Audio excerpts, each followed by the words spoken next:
Deep mulch mistakes. I don't know if they're necessarily mistakes, but from the viewer questions I've received recently, I think we've got some deep mulch misunderstandings.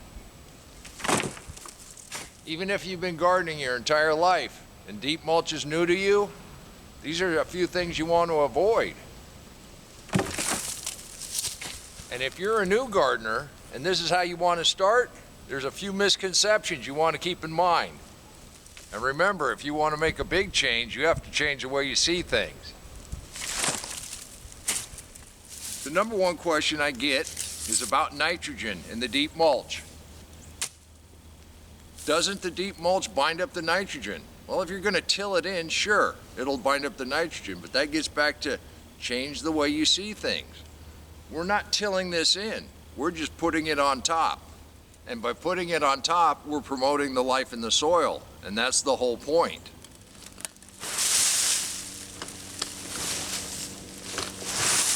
The mulch is not to fertilize the plants, it's just to create an environment for that life in the soil that breaks down the soil particles, the sand, silt, and clay, that provides the nutrients for the plants. By putting a nice layer of mulch on top of your soil and not tilling it in, you don't have to worry about binding up nitrogen. You're also just creating an environment for that life to help your plants. Another huge misconception about the mulch is planting in the mulch. I've had several questions recently about, do I need to get to soil or can I plant right in leaf mold?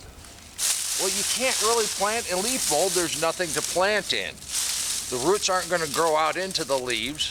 So yes, you have to take it all the way down to soil. And all you do is just move it out of the way. Get down to bare soil. If I'm going to plant seeds, I like to make a trench. But if you're going to do just a plant, and see, there's your worms, you just dig a hole big enough, dig down into that soil, plant your plant as normal, and if it has any size to it, you just backfill a little around it. There again, your mulch is not a planting medium. It's just a blanket over your soil to protect that soil. Something else to remember about deep mulch. You are going to have critters. Not because of the deep mulch, but because it's going to be an oasis in the area you're growing in. It's going to have the best food, it's going to have the best environment. They're going to find that, they're going to want to join.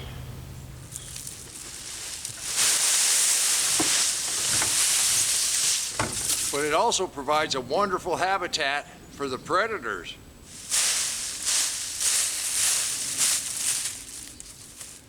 And right here where my garden is, carved out between a bunch of trees, I'm going to have slugs and snails no matter what. We do have some interventions that work pretty well, but I also know I'm going to share a little bit.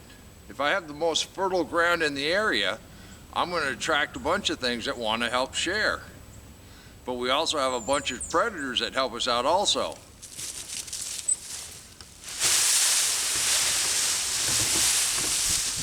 Deep mulch isn't one and done. Since we're feeding the life in the soil, they go ahead and eat it all year round. But right now in the winter, it's a great time to go ahead and refresh your mulch.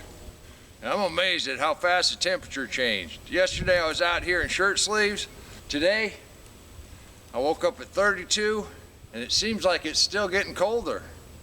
But I'm ready for that. In the deep mulch, you keep that soil from freezing, just add a little cover. I think I'm going to go ahead and start buttoning up these cold frames before I get another load of leaves.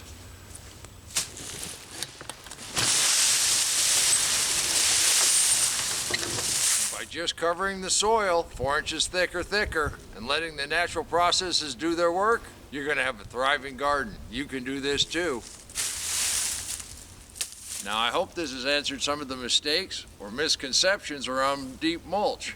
You don't have to go to the extreme like I am, but work at it a little at a time.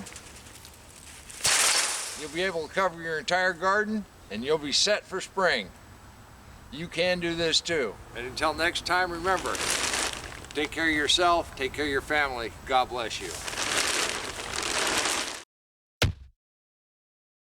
Come on, let's plant.